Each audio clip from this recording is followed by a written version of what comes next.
Good evening, everybody, and welcome to today's session of Roznama, the daily newspaper analysis. Today is the 3rd of April 2026, and again, without wasting further time, we will straight away jump onto Iran.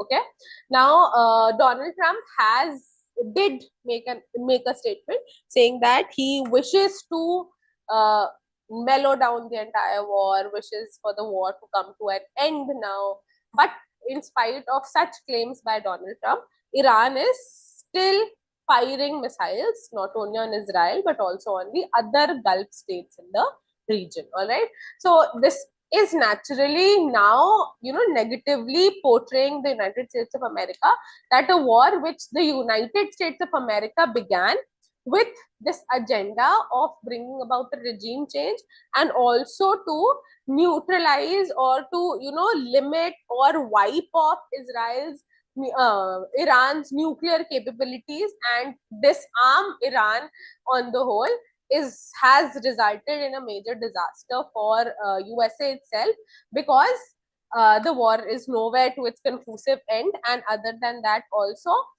there was a 15-point program, a 15-point peace agenda that was brought forth by Iran, by the United States of America, which was mediated through other countries like Pakistan and other Gulf countries.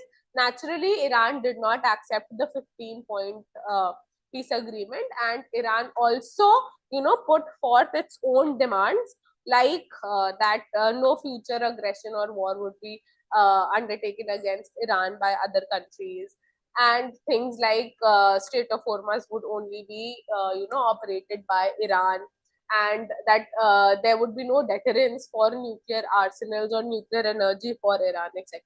These were the other things that Iran had put forth. All right. No such thing has materialized as of now. Then, because Iran is continuously undertaking attacks on Israel and other neighboring countries, US also, yesterday we had the President of United States of America giving a 19-minute speech where the President of America has said that he is going to undertake bombing of Iran under various from various directions and everything, which is eventually going to root out all sorts of developments in Iran and is going to take Iran back to Stone Age. All right. And in the sense that he just wants to say that he's going to destroy Iran, that Iran has to begin its development from scratch again. All right. So, despite a month-long campaign by the United States and Israel, Iran continues to hit Israel, which is more than 2,000 kilometers away. Yet, Iran has developed such missile capabilities that Iran is successfully undertaking destruction of Israel. All right, with missiles. And not only is Iran undertaking bombing of Israel, Iran is also undertaking destruction of American bases in the Persian Gulf region. All right, Trump is using the threat of extensive strikes, including at civilian infrastructure, as an added layer of pressure to force Iran to shift its position and make a deal. All right, and Iran is saying that it is absolutely not ready for a trade for any sort of peace deal with USA. Okay, so when USA had actually launched this entire war, Donald Trump had outlined 5 broad objectives.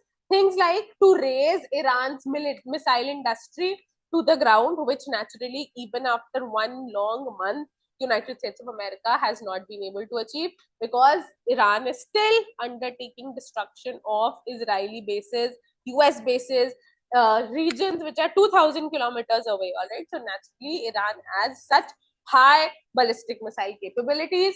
Then, to annihilate Iran's navy, that is to destroy Iran's navy, to ensure that Iran's proxies could no longer destabilize the region.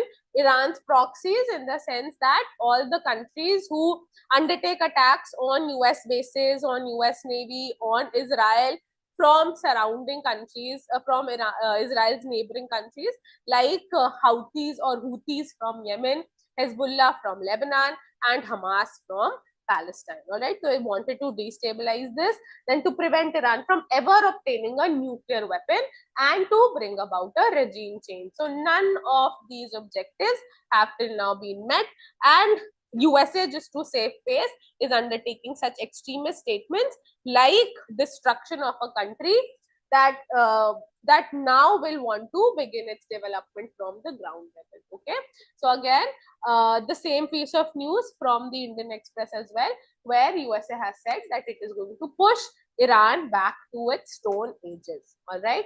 Okay.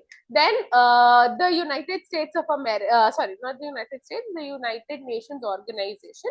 It also has a peacekeeping force. The name of the United Nations peacekeeping force is known as the United Nations peacekeeping force, which they have in different regions. The one that is in Lebanon is known as United Nations Interim Force in Lebanon. The purpose of this force is to undertake to bring about peace in the regions, and these forces, they try to root out such forces and such organizations which disrupt peace and stability in any region. So this particular organization, UNIFIL, is for Lebanon, and India undertakes alignment of a large number of Indian soldiers into the UN peacekeeping forces. India is one of the largest contributors to the UN peacekeeping forces, and the UN peacekeeping forces, they mostly wear a blue helmet. The UN peacekeeping forces are also known as blue helmets. All right, so as of now, Israel is undertaking counterattacks on Lebanon, and in this entire striking of Hezbollah by Israel and attacks of Hezbollah on Israel, a large number of UN peacekeeping forces are losing their lives. So that has been condemned by the Indian government. All right. Okay. Then the next is on the discretionary power of the governor in India. All right. Now, when we look at discretionary powers, what does discretionary power actually mean? Discretionary power means independent powers. All right.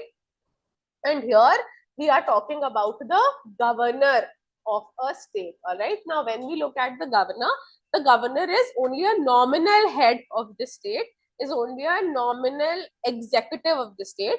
He actually has no real powers vested in him. The governor is bound to act on the aid and advice of the chief minister and his council of ministers. Chief minister and his council of ministers. All right. And when we look at discretionary powers are certain independent powers that are enjoyed by the governor, where the governor is not bound by the aid and advice of the chief minister and his council of ministers, where the governor can undertake independent policy formulation and stances. Not policy formulation, but independent decisions. Okay. So one such discretionary power that the governor has is under Article 200 of the Constitution. Article 200 basically is the power that the governor has with respect to bills. All right.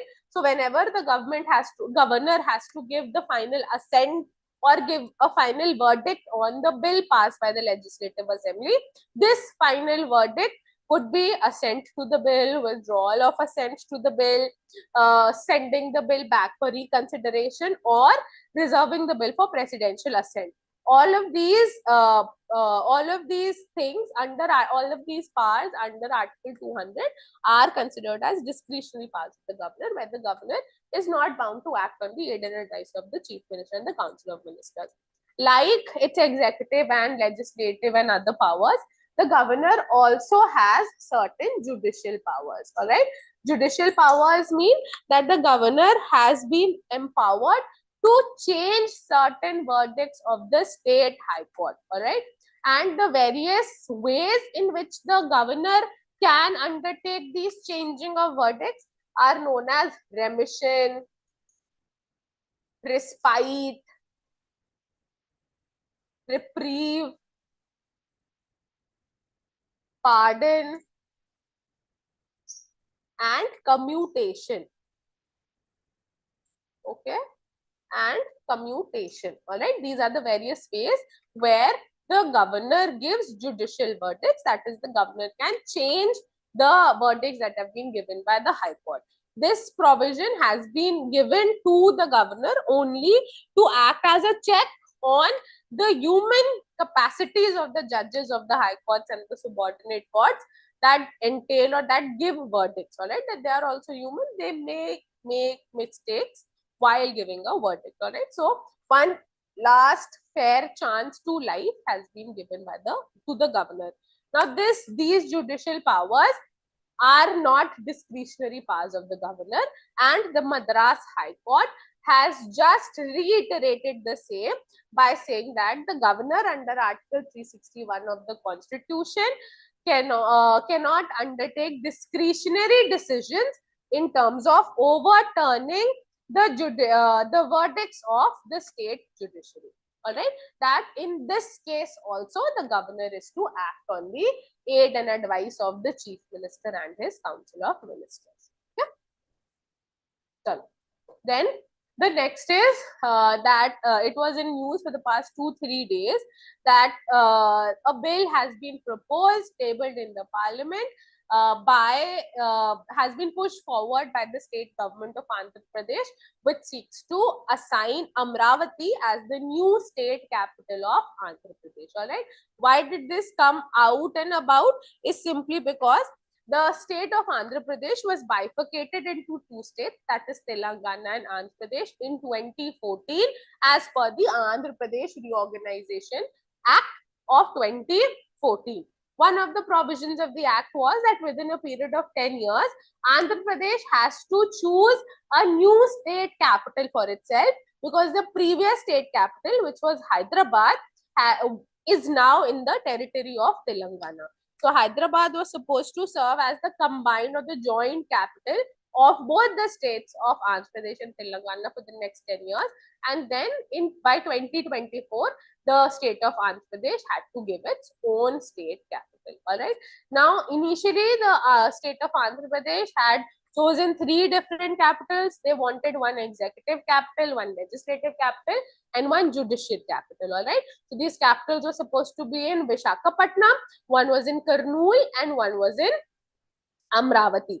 Naturally, if you are making 3 separate capitals, then you will have to align so much of money for infrastructure development, which naturally was an unwanted expense. So the government finally decided that they would want Amravati to be the capital of Andhra Pradesh. All right, so that has been passed, approved by the Rajya Sabha, which also has been criticized, saying that it took the government whole 12 years to come and bring about this decision. Okay. All right. Then the government has confirmed that the budget session of the parliament, which was supposed to end on the 16th of April, is now going to continue till 18th of April. And this particular extension or these extra sittings have been permitted only to undertake debates on certain important topics like the Women Reservation Act. So I have discussed this in detail very briefly. I'll again just inform you, talk about it a little bit, that the Women's Reservation Act, also known as Nari Shakti Vandan Adhiniyam of 2023, it seeks to bring about 33% reservation of seats for women in the Lok Sabha and Legislative Assembly of all states and Legislative Assembly of the Union Territory of Delhi. So they need to undertake discussions on it to outline territorial constituency and to decide that what would be the number of increased seats in the new Lok Sabha after the census data is received and a new delimitation exercise is undertaken in the country for the next election cycle of 2029. All right, this next election cycle of 2029 would entail the implementation of the Nari Shakti Vandan Adhiniyam. Okay. The same thing in the Indian Express as well. All right. Then the United Kingdom has hosted a particular conference on a particular meeting on the entire chaos that has been caused because of the closing of the Hormuz Strait And now what steps could be taken to bring about opening of the Strait of Hormuz to ensure energy security and stability? So our Foreign Secretary Vikram Misri is participating in this particular meeting. All right. Then NASA is set to launch its second Artemis mission into space, and this Artemis mission is going to undertake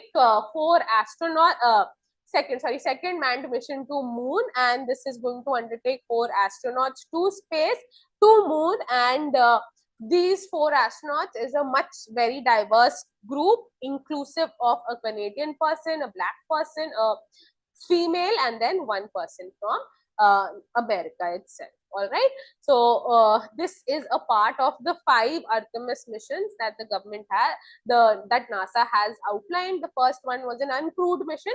This is the second one in the series, which has been launched. Yes. Okay.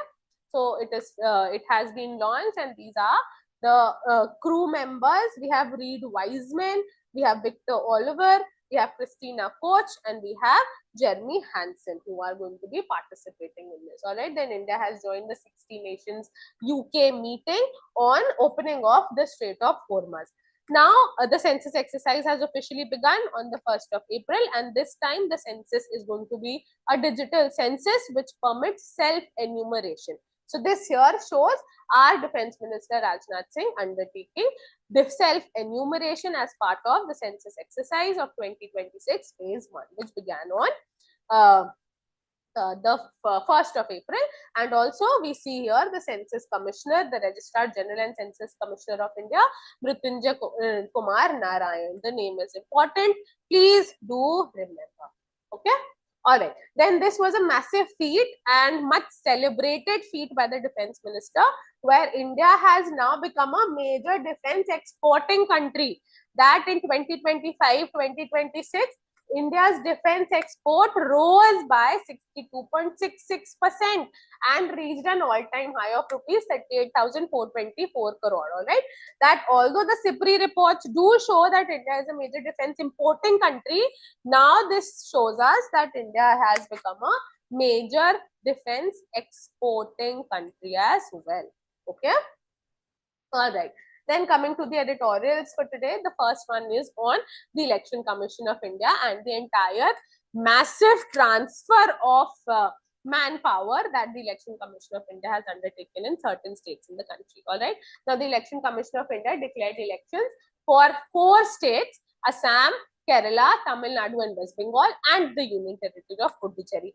The moment election details are announced, election dates are announced, the Election Commission of India undertakes the implementation of the Model Code of Conduct. All right.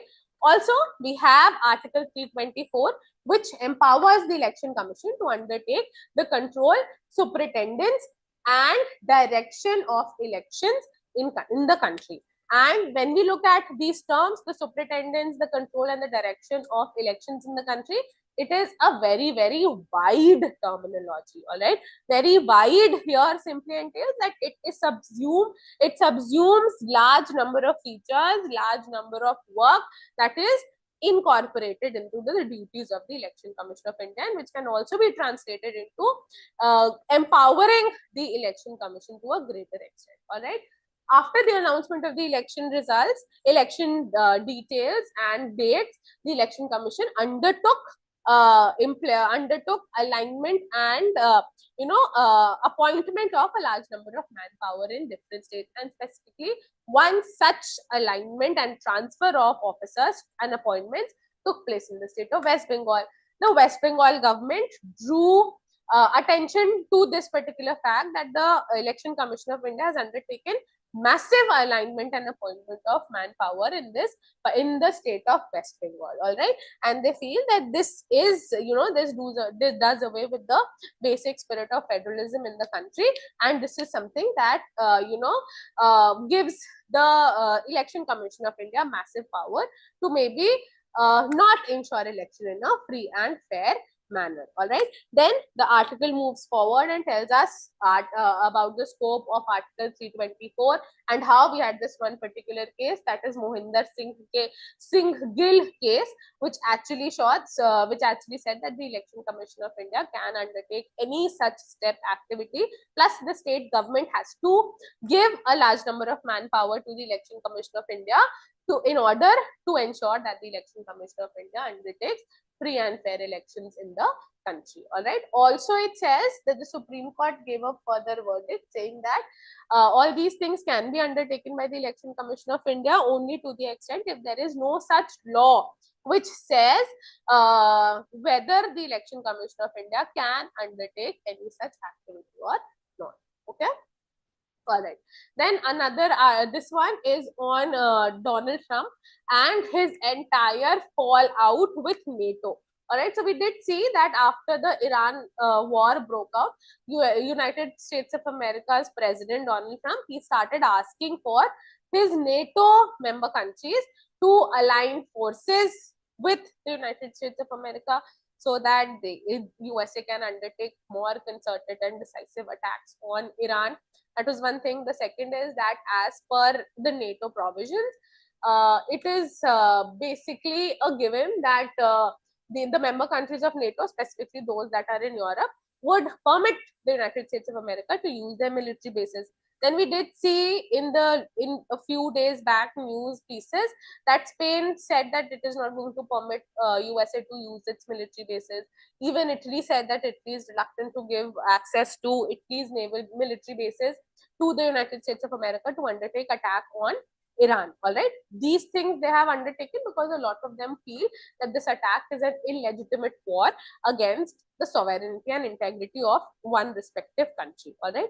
So USA has said that NATO is basically become a redundant organization and USA is going to withdraw from this particular organization. However, if USA wants to withdraw from this organization, a law has to be passed by the Senate of the United States of America, and only then could he withdraw from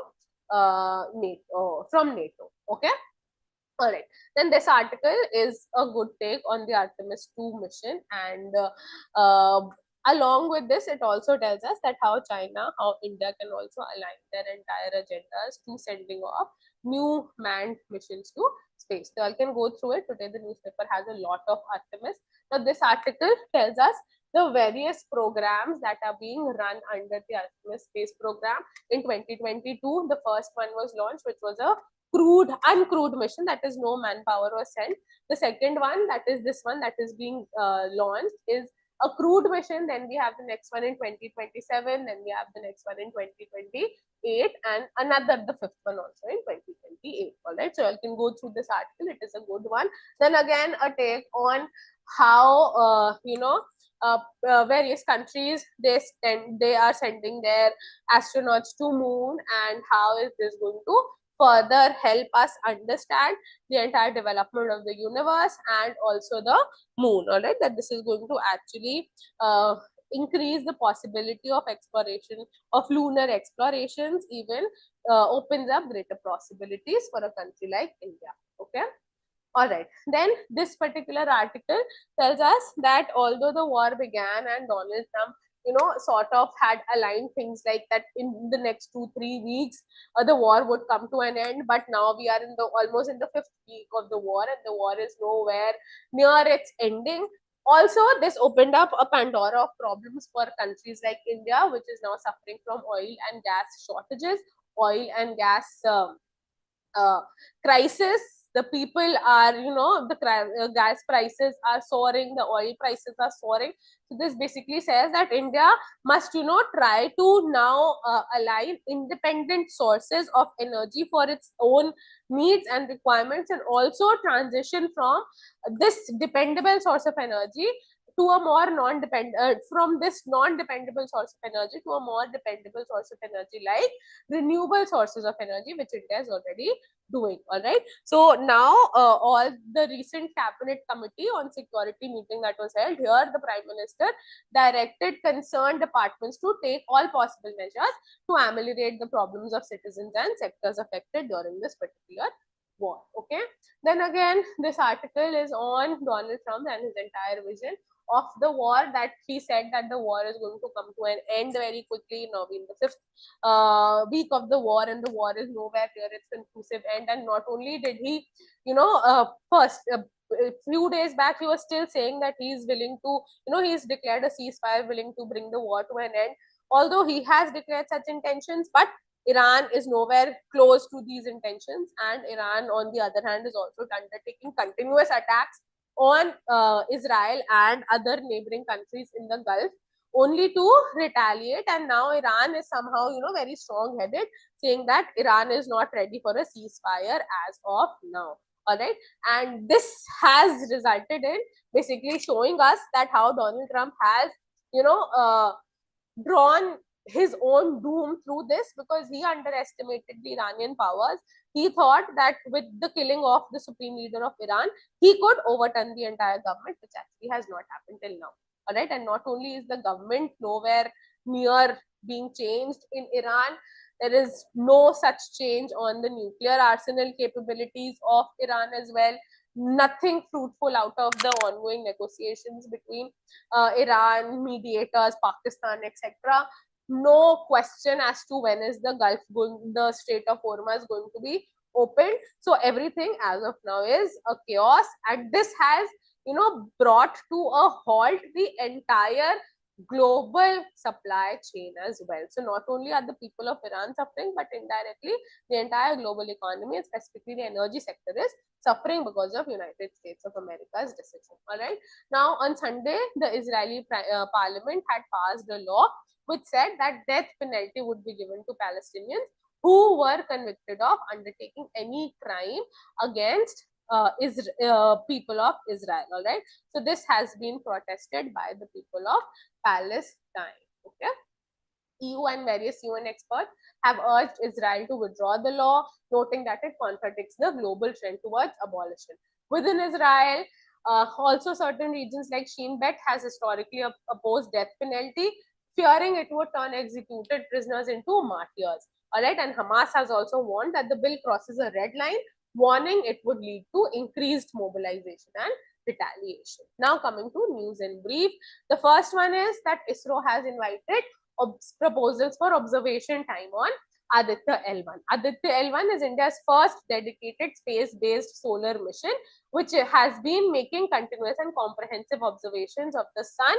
And India has ISRO has released the second announcement of opportunity, inviting proposals from the Indian solar physics community for observations on Aditya L1. That is basically to look into everything that Aditya L1 is doing and what are the inputs that they are drawing from the sun's coronasphere, etc.